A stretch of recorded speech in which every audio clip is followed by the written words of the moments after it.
എടത്തുവയിലേക്കാണ് പോകുന്നത്. കാരണം എടത്തുവയിൽ ആൽവിൻ്റെ വീട്ടിൽ നിന്ന് ഷിനോജ് എസ് ഇപ്പോൾ ചേരുന്നുണ്ട്. ഷിനോജ്, കഴിഞ്ഞ ദിവസങ്ങളിലൊക്കെയും നമ്മൾ വാതോരാതെ പറഞ്ഞതാണ് ഈ മക്കളുടെ വിയോഗത്തെക്കുറിച്ച്. മിടുക്കരായ ഇവരെ ഒരുമിച്ച് ഒരു കോളേജിൽ അവരുടെ കലാലയ ജീവിതം ആസ്വദിച്ചുകൊണ്ടിരുന്ന പൂമ്പാറ്റകളെ പോലെ പാറി നടന്ന കുട്ടികളാണ്. അതിലൊരാളും ഇതാ മരണത്തിന് കീഴടങ്ങിയിരിക്കുന്നു. വീട്ടിലെ അന്തരീക്ഷം അതെങ്ങനെയുണ്ട് എന്ന് ഞാൻ ചോദിക്കുന്നില്ല. എന്താണ് ഷിനോജ് അവിടെ ചെന്ന് കാണാനാവുക? അത് ഷിനോജ് പറയൂ.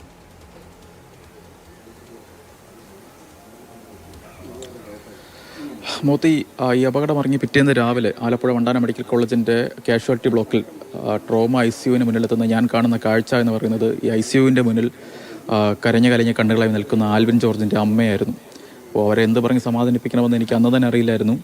ഞാൻ കുറേ നേരം മാറി നിന്ന് ആ കാഴ്ചകളൊക്കെ എന്ത് പറഞ്ഞ് ആശ്വസിപ്പിക്കണമെന്നറിയില്ല. തിരിച്ച് പ്രതീക്ഷയോടെ മകൻ തിരിച്ചെത്തും എന്ന വാക്കുകൾ മാത്രം പറഞ്ഞിട്ടാണ് ഞാൻ അവിടെ നിന്ന് വന്നു പോകുന്നത്. പക്ഷേ ആ പ്രതീക്ഷകളൊക്കെ അസ്ഥാനത്താക്കിക്കൊണ്ട് തൻ്റെ 5 സുഹൃത്തുക്കൾക്കൊപ്പം ആൽവിനും പോവുകയാണ്. എന്തായാലും തിങ്കളാഴ്ചയാണ് സംസ്കാരം ചടങ്ങുകളൊക്കെ തന്നെ ക്രമീകരിച്ചിരിക്കുന്നത്. എടത്വ ഫെറോന പള്ളിയിലാണ് സംസ്കാര ചടങ്ങുകളൊക്കെ തന്നെ പ്രാർത്ഥനകളൊക്കെ തന്നെ നടക്കുന്നത്. അതിന് സമയമൊന്നും തന്നെ ഇതുവരെ നിലവിൽ കുടുംബം നിശ്ചയിച്ചിട്ടില്ല.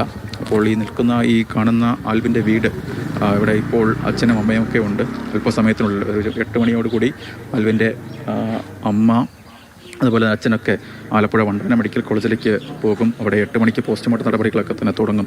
അതുകൊണ്ട് തന്നെ ബന്ധുക്കളൊക്കെ അവിടേക്ക് എത്തിച്ചേരുമെന്നാണ് നമുക്കിപ്പോൾ അറിയാൻ കഴിയുന്നത്. എന്തായാലും ഈ നാടിനെയൊക്കെ സംബന്ധിച്ച് വളരെ തീർത്താത്ത ഒരു ബന്ധം ആൽവിനുമായി ഉണ്ടായിരുന്നു. പ്രത്യേകിച്ച് പഠനത്തിലും അതിനോടൊപ്പം തന്നെ ഈ കായിക ഫുട്ബോളിലൊക്കെ തന്നെ വലിയ മിടുക്കനായിരുന്നു ആൽവിൻ. അതുകൊണ്ടൊക്കെ തന്നെ ഞങ്ങളുമായിട്ടൊക്കെ വലിയ ആത്മബന്ധം ഉണ്ടായിരുന്നു. ഞങ്ങൾ വളരെ താല്പര്യമുള്ള കുടുംബമായിരുന്നു. പ്രത്യേകിച്ച് ലീന ഞങ്ങളുടെ ഒരു കൊച്ചു സഹോദരി, കൊച്ചു മോള്, അതുപോലെയുള്ള ബന്ധമായിരുന്നു. അവൾ വളരെ നല്ല രീതിയിൽ ചെറുപ്രായം മുതൽ ജീവിച്ചു, പഠിക്കാനും അവളും പിടിക്കുകയായിരുന്നു. അങ്ങനെ ഈ വേർപാട് ഞങ്ങൾക്കെല്ലാം നാടിന് മൊത്തമേ ഒരു ദുഃഖമാണ്. ഈ സംസ്കാര ചടങ്ങുമായി ബന്ധപ്പെട്ട കാര്യങ്ങളൊക്കെ ആയിരുന്നു. സംസ്കാര ചടങ്ങുകളുടെ ഒരു പൂർണ്ണരൂപം ആയിട്ടില്ല. ഇന്ന് രാവിലെ പോസ്റ്റ്മോർട്ടത്തിന് ശേഷം മെഡിക്കൽ കോളേജിൽ അവളുടെ കോളേജിൽ പൊതുദർശനത്ത് വെക്കും. തുടർന്ന് എടത്തുവയിലെത്തി എടത്തുവയിൽ പൊതുദർശനം. അത് കഴിഞ്ഞ് സ്വകാര്യ ആശുപത്രിയിലെ മോർച്ചറിയിൽ സൂക്ഷിക്കും. ഞായറാഴ്ച ഉച്ചയോടുകൂടി അമ്മയുടെ വീടായ തലവടിയിലെത്തിക്കും. തുടർന്ന് എടത്തുവയിലെ അദ്ദേഹത്തിൻ്റെ കുടുംബ വീട്ടിലെത്തി എടത്തുവ സെൻറ്റ് ജോർജ് ഫെറോന പള്ളിയിൽ സംസ്കാരം എന്നാണ്. ഇപ്പോഴത്തെ ഒരു പൂർണ്ണ രൂപത്തിലെത്തിയിട്ടില്ല. പഠിക്കാൻ നല്ല മിടുക്കനായിരുന്നു.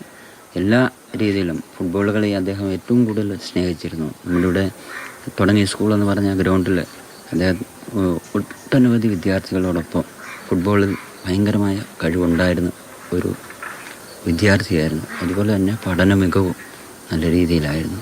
നാട്ടിൽ നല്ല അഭിപ്രായമുള്ള 2 വിദ്യാർത്ഥികളാണ്, 2 സഹോദരങ്ങളാണ് അദ്ദേഹത്തിന്. അദ്ദേഹം എടത്തുവയിൽ പഠിക്കുന്നു. നാട്ടുകാരെ സംബന്ധിച്ചൊരു വേദന, ഭയങ്കര വേദന.